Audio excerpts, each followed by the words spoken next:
ஆமென். ஹல்லேலூயா. மைக்கில் வாசிங்க அடுத்தது. இந்த இடத்துல பவுல் சொல்லுகிற ஒரு வார்த்தை, எபேசு சபைக்கு அவர் சொல்லுகிற ஒரு வார்த்தை, ஆ, மரித்தோரிலிருந்து கிறிஸ்து எழுப்பி அவரிடத்தில் நடப்பித்த தமது பலத்த சத்துவத்தின் வல்லமையின்படியே அவர் நிறைய காரியங்களை இயேசு கிறிஸ்து உயிர்த்தெழுந்த பின்பு இன்றளவும் தேவன் தம்முடைய வல்லமையின்படி அநேக காரியங்களை ஜனங்கள் மத்தியில் செய்து கொண்டிருக்கிறார். தம்முடைய வல்லமையின்படி விசுவாசிக்கிறவர்களாகிய நம்மிடத்தில் காண்பிக்கும் தம்முடைய வல்லமையின் மகா மேன்மையான மகத்துவம் இன்னதென்றும், நம் ஜனங்கள் மத்தியில் அவர் காண்பிக்கிற அந்த வல்லமையான காரியங்கள், அதிசயமான காரியங்கள், இயற்கைக்கு அப்பாற்பட்ட காரியங்கள் நம்ம அறியும்படிக்கு அவர் என்ன சொல்றார், பவுல் என்ன சொல்றார், அவர் உங்களுக்கு பிரகாசமுள்ள மனக்கண்களை கொடுக்க வேண்டும் என்று வேண்டிக் கொள்கிறேன். இன்றைய தலைப்பு வந்து பிரகாசமுள்ள மனக்கண்கள்.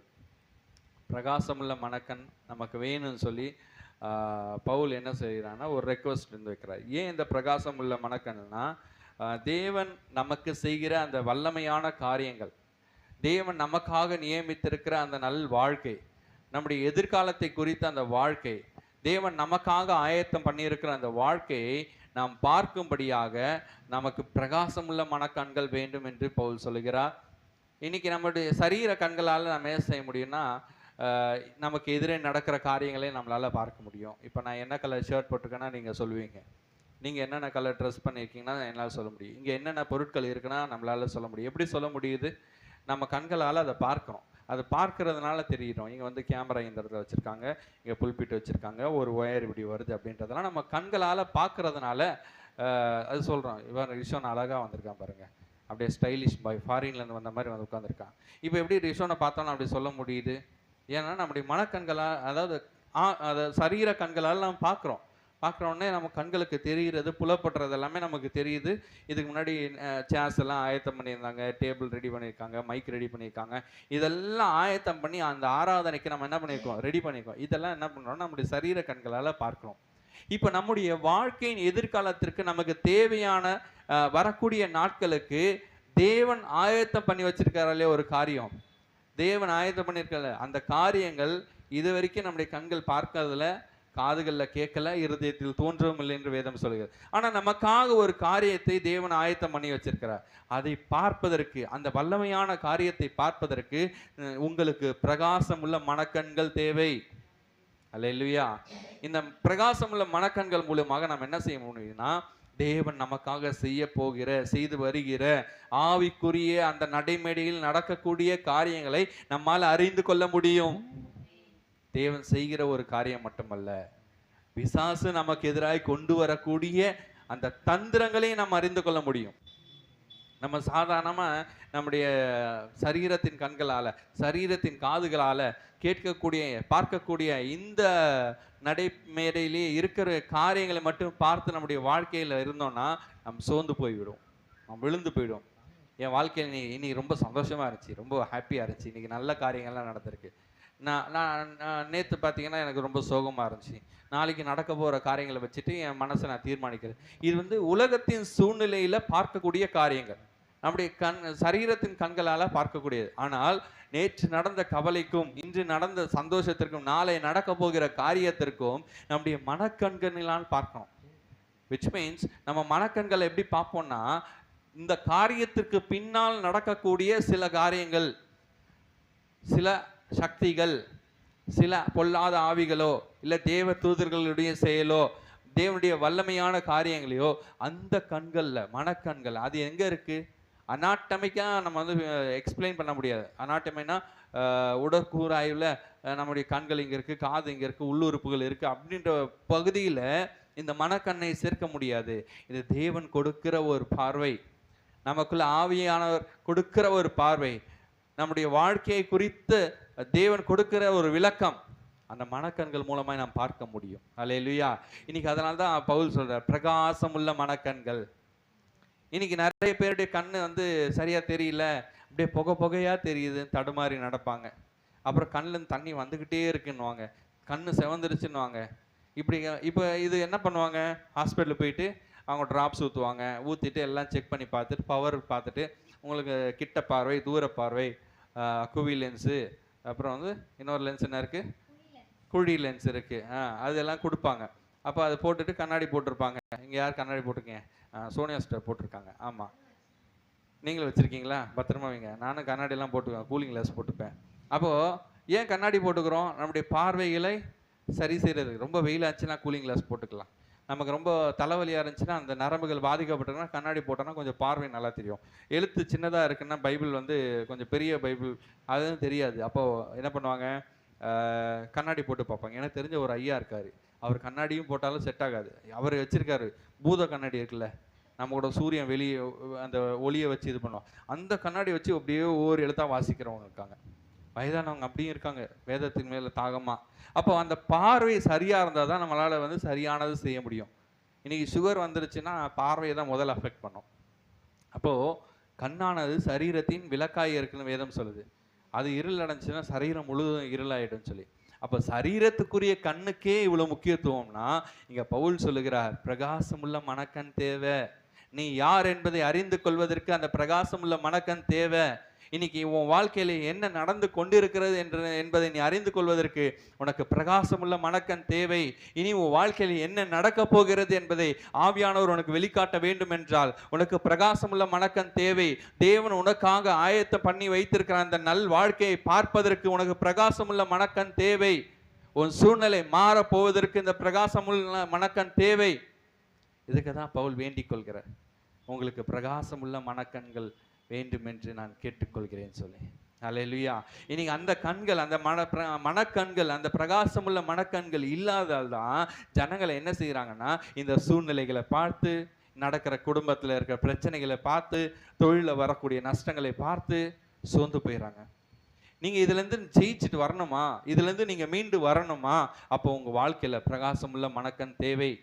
அப்பதான் நம்மளால இந்த பிரச்சனைக்கு என்ன தீர்வை செய்ய முடியும் அப்படின்றத நம்மளால கண்டு கொள்ள முடியும். மாம்சத்தின் சிந்தனையிலே யோசிச்சு கொண்டிருக்கும் போது இந்த பிரச்சனை தான் பெருசா தெரியும், அதற்கு தீர்வு நம்ம மைண்ட்ல வரவே வராது. காரணம் என்னன்னா, நம்ம சரீரத்தின் பிரகாரமாக, மாம்சத்தின் பிரகாரமாக யோசித்து கொண்டு இருக்கிறோம். ஆனா இது ஆவிக்குரிய தளத்தில், ஆவிக்குரிய பிரகாரமாக யோசித்தோன்னு வைங்களேன், எவ்வளோ பெரிய பிரச்சனை வந்தாலும் சரி, அது சால்வ் பண்றதுக்கு ஒரு ஆன்சரை கர்த்தர் வச்சிருக்கிறார். அல்லேலூயா. ஆராதனை பார்த்தோம்ல, நம்முடைய ஆவியும் தேவனுடைய ஆவியும் எப்படி இருந்ததா? ஒன்றாய் இருக்கான். அப்போ அந்த ஒன்றாய் இருக்கிற அந்த ஆவியானவருடைய சத்தம் நீ கேட்க வேண்டும் என்றால் உனக்கு பிரகாசம் உள்ள மனக்கண் தேவை. உன் வாழ்க்கையில் இன்னைக்கு என்ன நடந்து கொண்டிருக்கிறது? என்ன நடந்துச்சு? காலையில் சாப்பிட்டு வந்தேன், மத்தியானம் கறி குழம்பு வைக்கணும், நைட் ஏதாவது திங்கணும், ஞாயிற்றுக்கிழமை முடிச்சுன்னா வேலைக்கு போகணும். இது சாதாரணமான வாழ்க்கை வாழ்வதற்கு தேவன் நம்மை அழைக்கவில்லை. உன் வாழ்க்கையில கர்த்தர் ஒரு ஸ்பெஷலானதை வச்சிருக்கிறார். நீ சாதாரணமானவன் கிடையாது. You are the precious of the almighty God. சர்வ வல்லமையுள்ள தேவனுக்கு நீ விலையேற பெற்றவன், நீ விலையேற பெற்றவள். ஆனா பிசாசு என்ன செய்யறானா, உன்னுடைய நெகட்டிவ்ஸ் எல்லாம் வச்சு உன்னை தேவனிடத்துல பிரிக்க பார்க்க. ஆனா கர்த்தர் என்ன செய்யறானா, உனக்கு ஆவிக்குரிய எல்லா ஆசீர்வாதங்களையும் கொடுக்கிறார். அந்த ஆசீர்வாதங்கள் கொடுத்திருக்கிறார் அப்படின்றது கூட நம்முடைய சிந்தனைக்கு தெரியாத அளவுக்கு பிசாசானவன் நம்மை தந்திரமாய் கொல்லவும் அழிக்கவும் திருடவும் வருகிறவனா இருக்கான். பொய்க்கு பிதாவுமா இருக்கிறான். இதெல்லாம் நீங்க தெரிந்து கொள்ள வேண்டும் என்றால், அந்த ஆவிகளை பகுத்தறிய வேண்டும் என்றால் உனக்கு பிரகாசமுள்ள மனக்கண் தேவை. இந்த ஆவிகளை பகுத்தறியாவிட்டா கர்த்தர் நமக்காக வைத்திருக்கிற அந்த நல்வாழ்க்கையை இந்த பூமியில வாழாமலேயே நாட்கள் வீணடித்தவர்களாய் போய்விடுவோம். வாழ்க்கை முழுவதும் சண்டை, சச்சரவு, பிரச்சனை இப்படியே ஓடிட்டு இருப்போம். வாழ்க்கை முழுவதும் கடன், வாழ்க்கை முழுவதும் தோல்வி. காரணம் ஏன் தெரியுமா? அந்த பிரகாசம் உள்ள மனக்கண் நமக்கு இல்லாதால் தான், நம்ம கண்டு கொள்ளாததால் தான். உங்க வாழ்க்கையில நீங்க விடுதலை பெற வேண்டும் என்றால், உங்க குடும்பத்தில் இருக்க பிரச்சனைகள் மாற வேண்டும் என்றால், ஆவிக்குரிய தளத்தில் நடக்கக்கூடிய காரியங்களை நீ அறிந்து கொள்ள வேண்டும் என்றால், உனக்கு எதிராகி நடக்கிற அந்த போராட்டங்களை எல்லாம் நீ ஜெயமெடுக்க வேண்டும் என்றால் உனக்கு பிரகாசம் உள்ள மனக்கண்கள் தேவை. இன்னைக்கு அந்த கண்களால பாரு, ஏன் எனக்கு ஆசீர்வாதம் தடைப்படுது, ஏன் இன்னமும் எனக்கு வர வேண்டியது வந்து சேரல, ஏன் எனக்குரியது இன்னும் எனக்கு கிடைக்கல, நாட்கள் ஓடிக்கொண்டிருக்கிறதே, நாட்கள் வீணாய் போய்கொண்டிருக்கிறதே, நான் வாழ வேண்டிய நாட்கள்லாம் அழுது கொண்டிருக்கிறேனே. காரணம் என்னன்னா, நமக்கு இன்னும் அந்த பிரகாசம் உள்ள மனக்கண்கள் ஆக்டிவேட் செய்யப்படாம இருக்கு. இன்னைக்கு அதை நீங்க ஆக்டிவேட் பண்ணிட்டீங்கன்னா இன்னைக்கு என் சூழ்நிலை என்னவா இருக்கு, ஏன் இந்த சூழ்நிலை எனக்கு வந்திருக்கு, ஏன் இது அனுமதிக்கப்பட்டிருக்கு, எந்த இடத்துல குறை இருக்கு கண்டுபிடிச்சிடலாங்க. அல்லேலூயா. அப்போ நம்ம வாழ்க்கையை கர்த்தர் இடத்துல கொடுக்கும்போது தேவன் நம்ம பிரகாசமுள்ள மனக்கண்களை கொடுக்கிறார். ஆமென். அப்போ ஆவிக்குரிய தளத்துல நமக்கு எதிராய் நடக்கக்கூடிய செயல்களை நாம் கண்டு கொள்வதற்கு நாம் இந்த மனக்கண்கள் உடையவர்களா இருக்கணும். அதுக்கு நம்ம என்ன பண்ணணும்னா, வாசிப்போம். முதல் வசனம் 1 யோவான் 5ஆம் அதிகாரம் 18ஆம் வசனம் வாசிப்போம். 1 யோவான் 5:18. தேவனால் பிறந்த எவனும் பாவம் செய்யான் என்று அறிந்திருக்கிறோம். தேவனால் பிறந்தவன் தன்னை காக்கிறான், பொல்லாங்கு அவனை தொடான். இங்க சொல்லப்பட்டிருக்க தேவனால் பிறந்த எவனும் பாவம் செய்யான் என்று அறிந்திருக்கிறோம். முதலாவது காரியம், நீ தேவனால் பிறந்தவனா இருக்க வேண்டும். உனக்கு பிரகாசம் உள்ள மனக்கண் வேணும் அப்படின்னா சம் எலிஜிபிலிட்டி கிரைட்டீரியாஸ் இருக்கு. அதெல்லாம் இருந்துச்சுன்னா உனக்குள்ள அது ஆக்டிவேட் ஆகும். அப்போ நீ அதை ஆக்டிவேட் பண்ணணும், வாழ்க்கையை நீ மேம்படுத்தணும், வாழ்க்கையிலேருந்து நீ விடுதலை ஆகணும், உன் வாழ்க்கை சந்தோஷமாக மாறணும், நீ ஆசீர்வாதமாக மாறணும், தேவனுக்கு பிரயோஜனம் உள்ளவனாக மாறணும், இந்த பாத்திரம் இந்த ராஜ்யத்திற்கு பயன்படணும் அப்படின்னு நீ நினச்சனா நீ தேவனால் பிறந்தவனாக இருக்க வேண்டும். அல்லேலூயா. எல்லாரும் சொல்லுவாங்க இயேசு கிறிஸ்து நல்லவர், இயேசு தான் உலகத்தின் ரட்சகர், இயேசு தான் வழின்னு சொல்லி. சும்மா இந்த வார்த்தைகளால் மட்டும் நம்ம சொல்கிறவர்களா இல்லை, அவரை உணர்கிறவர்களா இருக்கணும், அவரை ருசி பார்க்கிறவர்களா இருக்கணும், அவரை நம்ம ஒவ்வொரு நாளும் வாழ்க்கையில் அனுபவிக்கிறவர்களா இருக்கணும். இயேசு என்ற நாமம் நம்முடைய ஜீவனோடு கலந்தவர்களா இருக்கணும். அப்படிதான் நீங்க தேவனால் பிறந்தவர்கள்.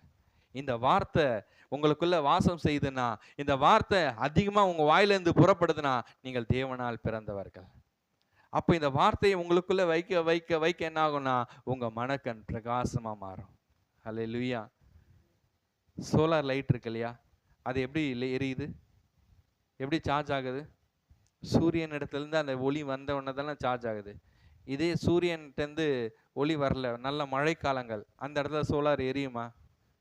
மங்கி தானே எரியும்.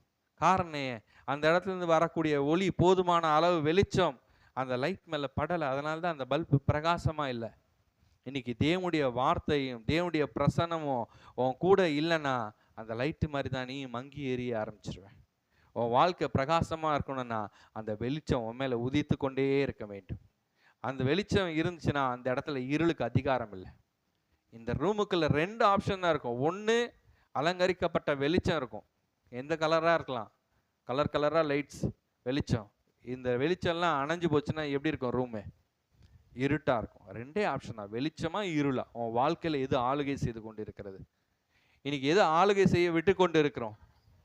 இன்னைக்கு நம்ம எதை நோக்கி ஓடிக்கொண்டு இருக்கிறோம்? அப்போ உன் வாழ்க்கையில பிரகாசம் உள்ள மனக்கண் வேணும்னா நீ வெளிச்சத்தின் பாதையில் நடக்கணும். நீ வெளிச்சத்தில் பாதையில் நடந்தனா நீ தேவனால் பிறந்தவனா இருப்ப. தேவனால் பிறந்த எவனும் என்ன செய்வான்? பாவம் செய்ய மாட்டான், பாவம் செய்ய மாட்டான். தேவனால் பிறந்தவன் தன்னை காக்கிறான், தன்னை பாதுகாத்துக் கொள்வான், தன்னை எல்லா சூழ்நிலையும் பாதுகாத்துக்குவான். எதிலிருந்து ப்ரொடெக்ட் பண்ணுவான்? தனக்கு எதிராய் வரக்கூடிய அந்த பொல்லாங்கன் எய்கிற ஒவ்வொரு அக்கினியாஸ்திரங்களையும் அவிழ்த்து போடத்தக்கதாங்க அவனை தைரியம் இருக்கும். அந்த வார்த்தையை கொண்டு காக்கிறான். என் ஆத்துமா மண்ணோடு ஒட்டி கொண்டு இருக்கிறது, உமது வார்த்தையின்படி உயிர்ப்பையும் சொல்லி சங்கீதத்தில் வாசிக்கிறோம். அல்லேலூயா. எனவே உங்க வாழ்க்கை தேவனால் பிறந்த ஒரு வாழ்க்கையா இருக்கணும். பிசாசு பறிக்க முடியாத ஒரு வாழ்க்கையா இருக்கணும். அப்பதான் அந்த வார்த்தை என்ன செய்யணும்? பிரகாசம் உள்ள மனக்கண்கள். அந்த வார்த்தை வெளிச்சம் தரும், அந்த வெளிச்சம் நமக்கு பிரகாசமாய் மாற்றும். அப்ப அந்த பிரகாசம் தேவன் நமக்காக வைத்திருக்கிற அந்த ஆயத்தம் பண்ணி இருக்கிற அந்த வாழ்க்கையை கண்டு கொள்ள முடியும். நம் வாழ்க்கையில் இருக்க பிரச்சனைகளை தீர்வுக்கு கொண்டு வர்றதுக்கு அந்த வார்த்தை உதவி செய்யும். அல்லேலூயா. அப்ப தேவனால் பிறந்தவன் தன்னை காக்கிறான் என்று சொல்லப்பட்டிருக்கிறது. உங்களை பாதுகாத்துக் கொள்ளுங்க, உங்க சிந்தனையை பாதுகாத்துக் கொள்ளுங்க. உங்க பாவம் பிறக்கிற இடமே சிந்தனை தான். அப்ப அந்த சிந்தனையில நாம் யோசிக்கிற ஒவ்வொரு செயலும் தேவனுக்கு பிரியமாய் இருக்க வேண்டும். அங்க பிசாசுக்கு பிரியமாய் இருக்கக்கூடாது. பிசாசுக்கு பிரியமாய் இருந்தோம்னா நாம் தேவனால் பிறந்தவர்கள் அல்ல. நாம் காத்து கொள்ள வேண்டும். தன்னை காக்கிறான் என்று வேதம் சொல்லுகிறது. தேவனால் பிறந்த எவனும் தன்னை காக்கிறான். எதை காக்க வேண்டும்? தன்னுடைய சிந்தையை, தன்னுடைய சரீரத்தை, தன்னுடைய நடக்கையை, தன்னுடைய சொல்லை காக்கிற ஜனமாய் நாம் இருக்கணும். ஏன்னா இங்கதான் பாவங்கள் பிறக்கிறது. தனிமையா இருக்கும்போது தான் பாவங்கள் பிறக்கும். தனிமையா இருக்கும்போது தான் நமக்குள்ள சிந்தனைகள் பாவம் செய்ய தூண்டும்.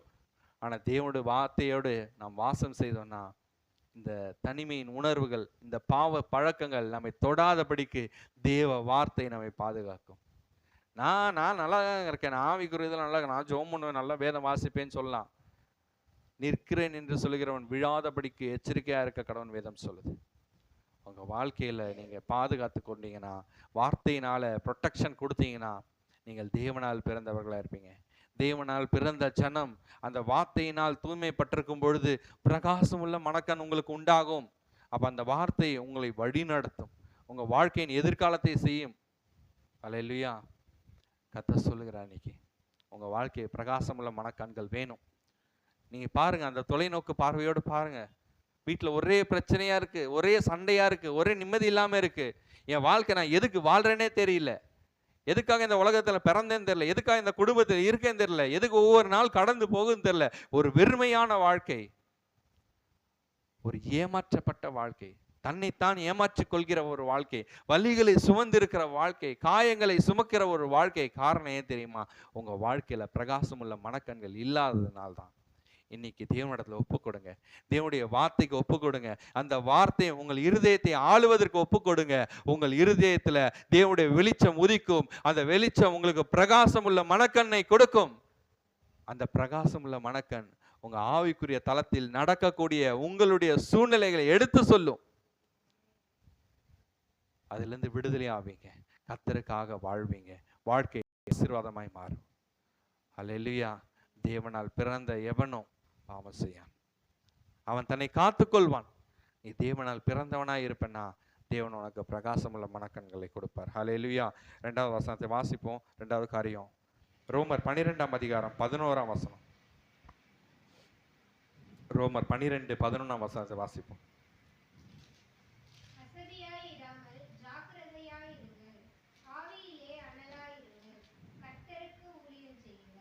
ஹல்லேலூயா. இங்க சொல்லப்பட்டிருக்கு பாருங்க, 2வது காரியம். முதல் காரியம் என்ன சொன்ன? தேவனால் பிறந்தவனாய் இருக்க வேண்டும். 2வது காரியம் ஆவியிலே அனலாய் இருக்க வேண்டும். ஆவியில அனலாய் இருக்கணும். அனல் அவிழ்ந்து போச்சு அப்படின்னா அந்த இடத்துல குளிர் வந்துடும். குளிர் வந்துருச்சுன்னா சொல்லுவாங்கள்ல, குளிர் விட்டு போச்சு போல இருக்கு அவனுக்கு அப்படின்னு சொல்லி. அப்போ நம்ம வாழ்க்கையில குளிர் விட்டவங்களா இருக்கவே கூட ஆவியில அனலா இருக்கணும், சார்ஜ் பண்ணிக்கிட்டே இருக்கணும், அந்த கங்கு எரிய விட்டுக்கிட்டே இருக்கணும். உனக்குள்ள தேவன் ஒரு தரிசனத்தை கொடுத்துருக்கிறார் இல்லையா, ஒரு வார்த்தையை கொடுத்துருக்கிறார் இல்லையா, உன்னை நடத்தக்கூடிய திட்டத்தை கொடுத்துருக்கிறார் இல்லையா, நீ தேவனால பிறந்தவனா இருக்கிற இல்லையா, நீ ரட்சிப்பின் அனுபவத்தை பார்த்துருக்க இல்லையா, நீ ஞானஸ்தானம் எடுத்தவனா இருக்கல்ல, அப்ப தேவனுக்காக வாழணும்னு சொல்லி உனக்குள்ள ஒரு ஓரத்துல உனக்குள்ள ஒரு எண்ணம் இருக்கா இல்லையா, ஒரு நோக்கம் இருக்கா இல்லையா, வாழ்க்கையில் ஒரு திட்டம் இருக்கா இல்லையா, நான் இயேசுக்காக வாழணும், இயேசுக்காக நான் பயன்படணும்னு உனக்குள்ள அந்த எண்ணம் இருக்கு பார்த்தீங்களா, அதுதான் தேவ திட்டம். அப்போ ஆண்டவர் அந்த வைத்த அந்த கங்கு, அந்த பொரிய, அந்த தீய, அந்த தரிசனத்தை ஆவியில் அனலா இருக்கும்போது அது பற்றி எரிகிற வாஞ்சையாய் மாறும். பர்னிங் ஹார்ட் என்ன பண்ணணும்னா அது அப்படியே ஃபுல்லாமே நம்ம கர்த்தருக்காக வாழ்வதற்கு, ஓடுவதற்கு நம்ம முழுவதுமாய் மாற்றும். ஒரு ஓரத்தில் தொடங்கப்பட்ட ஒரு கங்கு, ஒரு சின்ன யோசனையில தொடங்கப்பட்ட ஒரு வாழ்க்கை, ஒரு சின்ன தரிசனம் உன்னை பெரிய லெவல்ல கொண்டு போயிடும். உன் வாழ்க்கை ஆசீர்வாதமா மாறிடும். நீ அநேகருக்கு ஆசீர்வாதமா மாறிடுவ. கர்த்தருடைய கையில் பயன்படுகிற, உபயோகப்படுகிற ஒரு பெரிய கனமுள்ள பாத்திரமா நீ மாறுவ. நீ தேவனால பிறந்தா மட்டும் போதாது, ஆவியில அனல் உள்ளவனா இருக்கணும். இன்னைக்கு அனலா இருப்பதற்கு நம்ம சார்ஜ் பண்ணிட்டு இருக்கோமா? ஜெபம் பண்றோன்னு கடமைக்காக ஜெபம் பண்ணக்கூடாது. உண்மையா கடவுளோடு உணர்ந்து ஜெபம் பண்ணணும், கடவுளோடு இணைந்து ஜெபம் பண்ணணும், ஆவியானோடு இசைந்து ஜெபம் பண்ணணும், பாரத்தோடு ஜெபிக்க வேண்டும், கண்ணீரோடு ஜெபிக்க வேண்டும், இடைவிடாது ஜெபிக்க வேண்டும். ஆவியில் அனலா இருக்க வேண்டும், வார்த்தையில் அனலா இருக்கணும். இந்த வார்த்தையை நம்ம தியானிச்சுக்கிட்டே இருக்கும்போது அந்த அனல் எரிந்து கொண்டே இருக்கும். உங்க வாழ்க்கையில ஆவிக்குரிய வாழ்க்கையை அவிழ்த்து போட்டுறாதீங்க. எந்த சூழ்நிலையும் அவிழ்த்து போட்டுறாதீங்க. சூழ்நிலையினால அப்படியே சோர்ந்து போயிடாதீங்க. என்னடா வாழ்க்கை, என்னடா கடவுள், இருந்து ஒன்றும் இல்லை இல்லாட்டியும் ஒன்றும் இல்லை அப்படின்னு நினைச்சிடாதீங்க. தேவனுடைய வார்த்தைக்கு விடுதலை ஆக்க முடியும். சத்தியத்தை அறிவீர்கள், சத்தியம் உங்களை விடுதலை ஆக்கும். அல்லேலூயா. உங்க வாழ்க்கையில விடுதலை ஆக்க போகுது இந்த சத்திய வார்த்தை தாங்க, இந்த ஜீவன் தரும் வார்த்தை தாங்க. உங்க வாழ்க்கையில அனலா இருங்க. அந்த அனலை அவிழ்த்து போடுறதுக்கு இந்த உலகத்துல நிறைய காரியங்கள் இருக்கு. டிவி, சினிமா, நாடகம், யூடியூப், இன்ஸ்டா, ஷார்ட்ஸு, சாப்பாடு, நட்புகள், என்டர்டெயின்மெண்ட், இதெல்லாம் இந்த தேவனுடைய அந்த கரத்திலிருந்து பிடுங்கக்கூடிய காரியங்கள். உங்களுக்கு இது மட்டும் இல்லை, நம்முடைய சிந்தனையினால சொல்றேன், உணர்வினால சொல்றேன். ஹார்மோன் சேஞ்சஸ், இதெல்லாம் நமக்கு எதிராக மாறும். நம்ம தேவையற்ற சிந்தனைகளை யோசிக்கும் பொழுது அந்த ஹார்மோன்ஸ் எல்லாம் நமக்கு எதிராக செயல்பட ஆரம்பிச்சிடும். நம்ம உடம்பு தான், நம்முடைய சொந்த சரீரம் தான் நமக்கு எதிராக மாற ஆரம்பிச்சிடும். அதான் பவுல் சொன்னா, விரும்புகிறதையே செய்யாமல் விரும்பாததையே செய்கிறேன். காரணம், நம்முடைய சரீரம், நம்முடைய மாம்சம் அதோட வேலையை செய்து அது தலை தூக்க ஆரம்பிச்சது. உங்கள் வாழ்க்கையில் ஆவியில் அனதா இருந்தீங்கன்னா உங்களுடைய சரீரத்தை ஒடுக்க முடியும், உங்களுடைய சிந்தனையை ஒடுக்க முடியும், உங்களுடைய உணர்ச்சிகளை ஒடுக்க முடியும். தெரியலங்க, திடீர்னு கோவம் வந்துடுது. கோவம் வந்துச்சுன்னா என்ன நடக்குதுன்னு எனக்கு தெரியல. உங்களுடைய கோவத்தை அடக்கலாம், உங்களுடைய அந்த வெறுப்பு தன்மையை அடக்கலாம், பொறாமையை அடக்கலாம், இந்த குணங்களை எல்லாம் மாற்றலாம், பொய் சொல்றதை அடக்கலாம், சண்டை போடுறதை அடக்கலாம், கெட்ட வார்த்தை பேசுறதை அடக்கலாம். எப்படின்னா ஆவியில் அனலா இருக்கும் பொழுது. அல்லேலூயா. உங்க வாழ்க்கையில நீங்க அப்படி இருந்தீங்கன்னா தேவன் உங்களுக்கு பிரகாசமுள்ள மனக்கண்களை கொடுப்பார். மூணாவது காரியத்தை சொல்லி முடிச்சிருவோம். வாசிப்போம். 1 யோவான் 2ஆம் அதிகாரம் 14ஆம் வசனத்தை வாசிப்போம். 1 யோவான் 2ஆம் அதிகாரம்.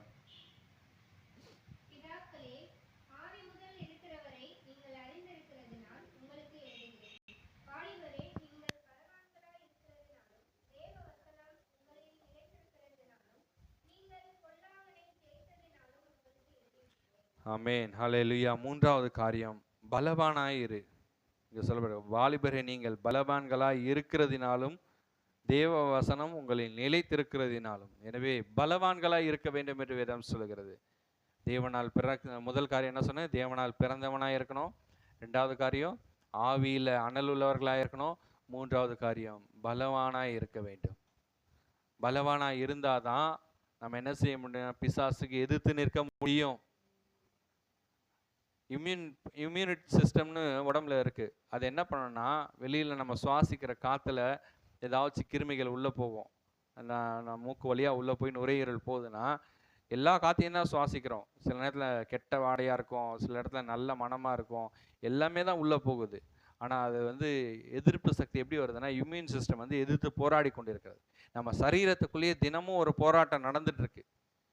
இம்யூன் சிஸ்டத்துக்கும் இந்த கிருமிகளுக்கும் ஒரு போராட்டம் நடந்து கொண்டே இருக்கு. எப்போ இம்யூன் சிஸ்டம் டவுன் ஆகுதோ அப்போ அந்த கிருமிகள் அதிகமாகவும் இன்ஃபெக்ஷன் உருவாகுது.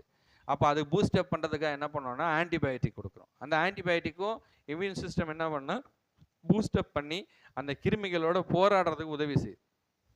அப்போ நம்முடைய சரீரத்துக்குள்ளேயே நம்ம கண்களுக்கு தெரியாமையே ஒரு யுத்தம் நடந்து கொண்டு இருக்குன்னா, உங்கள் வாழ்க்கைக்கு எதிராக ஆவிக்குரிய தளத்தில் எவ்வளோ பெரிய யுத்தம் நடந்து கொண்டு இருக்கும். உங்களுக்கு எதிராய் நீங்கள் தேவனுடைய சமூகத்துக்கு வந்திருக்கீங்க, உங்களுக்கு எதிராய் பிசாசுடைய போராட்டம் எப்படி இருக்கும்? ஆனால் தூதர்களும் உங்களுக்காக நிற்கிறாங்க. அல்லேலூயா. தூதர் கூட்டங்களும் உங்களுக்காக நியமிக்கப்பட்டிருக்காங்க. உன் பாதம் கல்லில் இடராது, உனக்கு தீங்கு நிகழாது, உன் துக்க நாட்கள் முடிந்து போனது. உனக்காக போராடுறதுக்கு தேவன் தூதர்களை நியமித்து வைத்திருக்கிறார். ஆனால் அந்த சூழ்நிலை என்ன நடந்துட்டு இருக்குன்னு அனலைஸ் பண்ணனா உனக்கு பிரகாசமுள்ள மனக்கண்கள் தேவை. அந்த பிரகாசமுள்ள மனக்கண்களை நீ பெற வேண்டும் என்றால் நீ பலவானாக இருக்கணும். அங்கே என்ன நடக்குதுன்னு தெரிந்து கொள்வதற்கு நீ பலவானாக இருக்கணும். அப்போ அந்த பலவானாக இருக்கணும்னா இங்கே சொல்லப்படுகிற தேவ வசனம் உங்களில் நிலைத்திருக்கிறதுனால நீங்கள் பொல்லாங்கனை ஜெயித்ததினால் உங்களுக்கு எழுதியிருக்கிறேன். தேவ வசனம் உங்களுக்குள்ள நிலைத்திருந்தா நீங்கள் பலனாக இருப்பீங்க. எப்பெல்லாம் கோவம் வருதோ அப்போ வார்த்தையை தியானிச்சு பாருங்க. எப்பெல்லாம் வெறுப்பு வருதோ அப்பெல்லாம் அந்த வார்த்தையை தியானிச்சு பாருங்க. எப்பெல்லாம் ஏமாற்றங்கள் தோல்விகள் வருதோ அப்பெல்லாம் இந்த வேத வார்த்தையை தியானிச்சு பாருங்க. கர்த்தர் உங்களுக்காக வைத்திருக்கிற அந்த நன்மைகள் கண்ணுக்கு முன்னாடி நிற்கும். கர்த்தர் நமக்காக வைத்திருக்க ஆசீர்வாதங்கள் நம்ம கண்களுக்கு முன்பதாக நிற்கும். அப்போ நம்ம அந்த கோவத்தையும் அந்த வெறுப்பையும் அந்த உணர்ச்சி வசப்படுதலையும் நம்ம தூக்கி தூர போட்ட முடியும். ஏன்னா கர்த்தர் எனக்காக யாவையும் செய்து முடிப்பார். அல்லேலூயா. உன்னை உண்டாக்கின கர்த்தர் உன் பட்சமாக இருக்கிறதுனால நீ அசைக்கப்படுவதில்லை. இன்னைக்கு சூழ்நிலையை பார்த்து கலங்கி கொண்டு இருக்காதீங்க. உங்கள் வாழ்க்கையில் ஏன் இந்த சூழ்நிலை நடக்குது, இது எப்படி நான் மேற்கொள்ளுவேன், இதுலேருந்து எப்படி நான் வெளியே வரப்போகிறேன்? பிரகாசமுள்ள மனக்கண்களை கர்த்தர் உங்களுக்கு கொடுப்பார். தேவனிடத்துல கேளுங்க, வார்த்தையில் நிலைத்திருங்க, பலவான்களாக இருங்க. நீங்கள் தேவனால் பிறந்தவர்கள். பிசாசை ஜெயிப்பதற்கு தேவன் உங்களுக்கு பலமான ஆகாரத்தை கொடுத்திருக்கிறார். அந்த பலமான ஆகாரம் உங்களுக்கு நல் வாழ்க்கைப்படுத்தும், நல் வழியை காட்டும். நீங்கள் பொல்லாங்கனை ஜெயிக்க முடியும். உங்க வாழ்க்கைக்கு எதிராக நடக்கிற காரியங்கள் உங்களால ஜெயிக்க முடியும். இந்த சூழ்நிலையை ஜெயிக்க முடியும். உலகத்துல சொல்லுவாங்க தலை விதிங்க, அது நடந்துட்டு போகுதுன்னு. ஆனா உலகத்தானே சொல்றான் விதியை மதியால வெல்லலாம்னு சொல்லி. மதியினால வெல்ல முடியும்னா அந்த மதியை தரக்கூடிய அந்த வார்த்தையை நாம் அறிந்தோம்னா ஏன் சூழ்நிலையால அந்த ஜெயிக்க முடியாது. அந்த சூழ்நிலையை ஜெயிப்பதற்கு தேவனுடைய வார்த்தை போதுமானது, தேவனுடைய பலன் போதுமானது. நம் பலவீனனா இருக்கிறதுக்காக தேவன் அழைக்கல. பலவீனன் பலவான் என்று சொல்வான் வேதம் சொல்லுகிறது. எப்போ அவன் பலவானா மாறுறான்? தேவ வசனத்தை உட்கொள்ளும் பொழுதுதான். உங்கள் வாழ்க்கையில் இந்த தேவ வசனத்தை பிடிச்சிக்குங்க, தேவனை உறுதியாக பிடிச்சிங்க. நீங்கள் தேவனால் பிறந்தவர்கள், சந்தேகமே படாதீங்க. நீங்கள் கர்த்தரால பிறந்தவங்க. பிசாசானவன் வந்து சொல்லுவான் உங்ககிட்ட, இயேசுக்கே சொன்னேன், நீ தேவனுடைய குமாரனே ஆனால். சந்தேகம் வருமா இல்லையா? அதே மாதிரி தான் உங்களையும், நீ பாவம் பண்ணிட்ட, நீ தப்பு பண்ணிட்ட, ஏசுட்ட நீ போக முடியாது, சமூகத்தில் போக முடியாது, எப்படி உன்னால் நெருங்கி சேர முடியும், நீ தான் ஃபுல்லாக இந்த வாரம் ஃபுல்லாக பாவம் பண்ணிட்டியே. என் தேவன் என்னை மன்னிப்பார், திரும்பவும் அவருடைய ரத்தத்தினால கழுவுவார், திரும்பவும் அவருடைய பிள்ளையாய் என்னை மாற்றுவார், அவருடைய சமூகத்தில் நான் ஆனந்த களிப்பாய் மாறுவேன். பிசாசுக்கு எதிர்த்து இல்லைங்க. அப்போ அந்த வார்த்தை உங்களுக்குள்ள இருந்தால் தான் உங்களால் பேச முடியும். தேவனால் பிறந்தவன் தன்னை காத்து கொள்வான். ஆவியில் அனலாயிருங்க. வார்த்தையை சொல்லும் பொழுதே நமக்குள்ள ஒரு பலன் உண்டாகுதா? நம்முடைய பயங்கள் நீங்கும், நம்முடைய கலக்கங்கள் நீங்கும், நம்முடைய திகைப்புகள்லாம் நீங்கும். ஏன்னா கர்த்தருடைய வார்த்தை நம்மை உருவாக்கும். அல்லேலூயா. அப்போ நீங்க பலவானா மாறுவீங்க, ஆவியில் அனலா மாறுவீங்க. அப்போ உங்களுக்குள்ள என்ன ஆகும்னா பிரகாசம் உண்டாகும், வெளிச்சம் உண்டாகும். அப்போ உங்க மனக்கண்களை தெரியும். அந்த வார்த்தை சொல்லும் போதே என்ன ஆகும்னா, கர்த்தர் எனக்கு ஒரு நல்ல வாழ்க்கையை வச்சிருக்கிறார். பிசாசே நீ திருட முடியாது, என்னோட நீ போரிட்டு நீ தான் தோத்து போவ, சாட்சியா தேவன் என்னை உயர்த்த போகிறார். எதுவுமே வாழ்க்கையில கால தாமதம் கிடையாது. சரியான நேரத்தில் கர்த்தர் சரியானதை நேர்த்தியும் கிரயமா என் வாழ்க்கையில் நடத்தி கொண்டு வருகிறார். நான் தோல்வி அடைந்தவன் அல்ல, நான் வெட்கம் அடைந்தவன் அல்ல. கர்த்தரனே ஆனந்த களிப்பாய் மாற்றுகிறவர், ரட்சிப்பின் நன்மையினாலே முடிசுகிறவர். எனவே உங்க வாழ்க்கையில பவுல் சொல்லுகிறபடி பிரகாசமுள்ள மனக்கண்களை வச்சுக்கோங்க. அழுது ஒப்பாரி வைக்கிறதுக்காக இல்லை, நான் வாழ்க்கையில் என்ன சூழ்நிலை நடந்து கொண்டு இருக்கிறது, இந்த சூழ்நிலை நான் எப்படி ஹேண்டில் பண்ண போறேன், இதுல இருந்து நான் எப்படி வெளியே வர போறேன், இதுக்கு ஏற்ற ஞானம் நம்ம கிட்ட கிடையாது, ஆனா கர்த்தர் தருவார். இதுல இருந்து நான் வெளியில வருவேன், கர்த்தருக்கு சாட்சியாய் நான் வெளியே வருவேன், என் சூழ்நிலையை மாற்றுவேன், என் குடும்பத்தை மாற்றுவேன், என் பிள்ளைகளை நல்லா வளர்ப்பேன், என் தொழிலை நான் நல்லா டெவலப் பண்ணுவேன், என் ஆவிக்குரிய வாழ்க்கையை டெவலப் பண்ணுவேன், எல்லாருக்கும் நான் முன்மாதிரியா இருப்பேன். அல்லேலூயா. பிரகாசமுள்ள மனக்கண்கள் உடையவர்கள் நேர்மறையா பேசுவாங்க, கர்த்தருடைய வார்த்தையை பேசுவாங்க, பலவான்களாய் பேசுவாங்க, தைரியமா பேசுவாங்க, விசுவாசத்தோடு பேசுவாங்க. உங்க வாழ்க்கையிலும் பிரகாசம் உள்ள மனக்கண்களை தேவன் தரும்படியாக வேண்டிக் கொள்ளுங்கள். அல்லேலூயா. தலைகளை தாழ்த்தி செபிப்போமா. Thank you Jesus. அல்லேலூயா. கர்த்தருடைய வல்லமையான காரியங்கள் உங்க வாழ்க்கையில் நடப்பதற்கு, கர்த்தர் உங்களுக்காக ஆயத்த பண்ணினவைகளை பார்ப்பதற்கு தேவன் உங்களுக்கு பிரகாசமுள்ள மனக்கண்களை இந்த நேரத்தில் கொடுத்திருக்கிறார். அவருடைய வார்த்தையை நாம் தியானிக்கும் பொழுது, அவருடைய வார்த்தையை நாம் வாழ்க்கையில் அபியாசப்படுத்தும் போது, அந்த பிரகாசமுள்ள மனக்கண்கள் நமக்குள்ள ஆக்டிவேட் ஆகுது, உருவாகுது. அப்போ உங்களால் பார்க்க முடியும், தேவ செயலை உங்களால் பார்க்க முடியும், அவருடைய வல்லமையான காரியங்களை உங்களால் பார்க்க முடியும். அவருடைய வல்லமைகளை இன்றைக்கும் அவர் குறைந்து போகவே இல்லை. அந்த உயிர்த்தெழுந்த வல்லமை இன்னைக்கு நமக்குள்ளேயே இருக்கு. அந்த ஆவியானவர் நமக்குள்ளே இருக்கிறார். ஆண்டவர் நம்ம கூட நடத்துவார். ஹல்லேலூயா. இயேசுவே எங்களை வழி நடத்துங்க இயேசப்பான்னு சொல்லி கேட்போமா. எங்க ஆண்டவரே இருதயத்தை மாற்றும் ஆண்டவரே, பிரகாசமுள்ள மனக்கண்களை கொடுங்க, என் சிந்தையை நான் பாதுகாத்து கொள்ளணும் ஆண்டவரே. எந்த பாவம் செய்யாதபடிக்கு என்னை பாதுகாத்து கொள்ளணும் இயேசப்பா, என்னை தற்காத்து கொள்ளணும். பொல்லாங்கன் எய்கிற எல்லா அக்கினி அஸ்திரங்களையும் அவிழ்த்து போடணும் ஏசப்பா. விசுவாசத்தை கொடுங்க ஆண்டவரே, பொறுமையை கொடுங்க ஏசப்பா, அன்பை கொடுங்க, நீதியை சாந்த கொடுங்க, ஆவியின் கனிகளினால நிரப்புங்க ஆண்டவரே. என் வாழ்க்கையை ஆண்டவரே நீர் ஆசீர்வதிச்சிருக்கீங்க ஏசப்பா, என் வாழ்க்கை நல்ல வாழ்க்கையை வச்சிருக்கீங்க. இந்த உலகத்துல ஒவ்வொரு நாளும் நான் சந்தோஷமா வாழணும், சமாதானமாய் வாழணும் ஏசப்பா, சண்டை சச்சரவுகள் இல்லாம என் குடும்பம் ஆசீர்வதிக்கப்படணும். என் தொழில் நஷ்டப்படாம ஆண்டவரே உயர்வுக்கு நேராய் போகணும். என்னுடைய ஊழியம் ஆசீர்வதிக்கப்படணும். ஆண்டவரே எனக்கு பிரகாசமுள்ள மனக்கண்களை கொடுங்க ஏசப்பா. Thank you Jesus. என்னுடைய வாழ்க்கை உமது கரத்தில் அல்லவா இருக்கிறது. என் காலங்களை அறிந்திருக்கிறவர் நீர் அல்லவா இயேசுவே. ஹல்லேலூயா.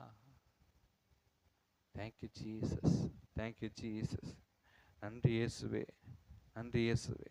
எல்லாரும் ஆண்டவர்கிட்ட கேட்போம். ஆண்டவரே எனக்கு பிரகாசமுள்ள மனக்கண்களை கொடுங்க ஏசப்பா. என் வாழ்க்கையில நான் பார்க்கணும் ஆண்டவரே. என் வாழ்க்கையில நீர் என்னென்ன நன்மைகளை வச்சிருக்கீங்கன்னு சொல்லி நான் பார்க்கணும் இயேசுவே. காலம் தாழ்த்தாமல் நான் பெற்றுக்கொள்ளணும் ஏசப்பா. ஹல்லேலூயா. Thank you Lord.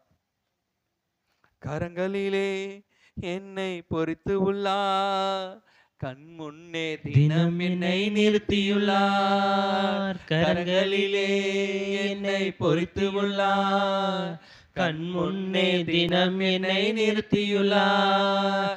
ஏற்ற காலத்திலே உயர்த்துவார், ஏற்ற காலத்திலே உயர்த்துவார். அவர் கரங்களுக்குள் அடங்கி நான் காத்திருப்பேன், அவர் கரங்களுக்குள் அடங்கி நான் காத்திருப்பேன்.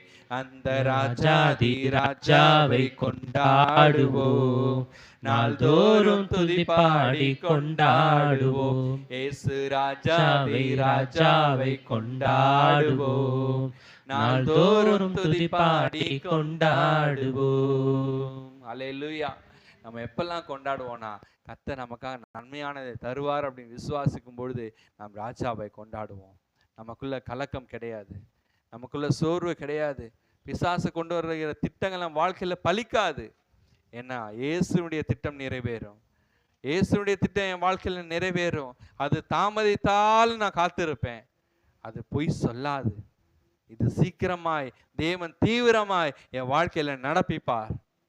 நான் தாழ்ந்து போவதில்லை, ஏன்னா கர்த்தர் என் மேய்ப்பராய் இருக்கிறார். ஹல்லேலூயா. Thank you Jesus. நாம் எல்லாரும் சேர்ந்து ஜெபிப்போம். எங்களை அதிகமாக நேசிக்கிற நல்ல தகப்பனே, ஆண்டவரே இந்த காலை வேலைக்காக நன்றியோடு துதிக்கிறோம். இந்த ஆராதனையை ஆசீர்வதித்ததுக்காக நன்றி ஆண்டவரே. ஆராதனையில் உடைய பிரசன்னத்தை ஆண்டவரே உணர செய்ததுக்காக நன்றி செலுத்துகிறோம். ஆண்டவரே செய்தியின் வேலை ஆண்டவரே எங்களோடு பேசினதுக்காக நன்றி ஏசப்பா. எங்களுக்கு பிரகாசமுள்ள மனக்கண்களை நீ கொடுத்ததுக்காக நன்றி செலுத்துகிறோம் ஆண்டவரே. நாங்கள் ஆண்டவரே ஆவியில் அண்ணலாக இருக்கணும், பலமேன்களாக இருக்கணும் ஏசப்பா. ஆண்டவரே தேவனால் பிறந்த நாங்கள் எங்களை காத்து கொள்ளணும் ஏசப்பா. எங்களோடு இந்த பேசின வார்த்தைக்காக நன்றி. இந்த வாரம் முழுவதும் எங்கள் வாழ்க்கையில் நடக்கக்கூடிய சூழ்நிலையை பார்த்து நாங்கள் கலங்கி போவதில்லை ஆண்டவர். நாங்கள் ஜெயம் எடுப்போம் ஆண்டவர், எங்கள் வாழ்க்கையில் நாங்கள் ஜெயம் எடுப்போம். யெகோவா நிசி கர்த்தர் எங்களோடு இருப்பதற்காக ஆண்டவர் உமக்கு நன்றி ஆண்டவர். எல்லாவற்றிலும் ஜெயம் கொடுக்கிற தேவன் நீர். எங்களை வெற்றியாய் நடக்க பண்ணுகிற இயேசுப்பா உமக்கு நன்றி செலுத்துகிறோம். இந்த ஆராதனையில் வந்த ஒவ்வொருவரையும் ஆண்டவர் வாழ்த்தி ஆசீர்வதிக்கிறேன். வர தடைப்பட்ட ஒவ்வொருக்காக நினைக்கிறேன் இயேசுப்பா. மாலை நேரம் நடக்கிற ஆண்டவரே ஆராதனை ஆசீர்வதிங்க ஆண்டவரே. இப்பொழுதும் கூட அந்த பிலிப்பையாவின் இறுதி சடங்கு ஆண்டவரே அடக்க ஆராதனை கர்த்தர் ஆசீர்வதிங்க இயேசுப்பா. அவருடைய வாழ்க்கை அநேகருக்கு சாட்சியாய் இருந்ததுக்காக நன்றியோடு உம்மை துதிக்கிறோம். இந்த சமூகத்தில் ஒப்பு கொடுக்கிறோம். ஆளுகை செய்யும் இயேசுவின் நாமத்தில் ஜெபிக்கிறோம் எங்கள் ஜீவனுள்ள நல்ல பிதாவே, ஆமேன். என் ஆத்துமாவே கர்த்தரை ஸ்தோத்திரி, என் முழு உள்ளமே அவர் பரிசுத்த நாமத்தை ஸ்தோத்திரி. என் ஆத்துமாவே கர்த்தரை ஸ்தோத்திரி, அவர் செய்த சகல உபகாரியங்களையும் மறவாதே. ஆமேன். நம்முடைய கர்த்தராய் இருக்கிற இயேசு கிறிஸ்துவினுடைய கிருபையும் பிதாவாகிய தேவனுடைய அன்பும் பரிசுத்த ஆவியானவரின் அந்யோன்யம் ஐக்கியமும் நம் அனைவரோடும் சதா காலங்களில் கூட இருந்து காத்து வழி நடத்துவதாக. ஆமேன். அல்லேலூயா, அல்லேலூயா. கர்த்தர் உங்களை ஆசீர்வதிப்பாராக. Praise the Lord.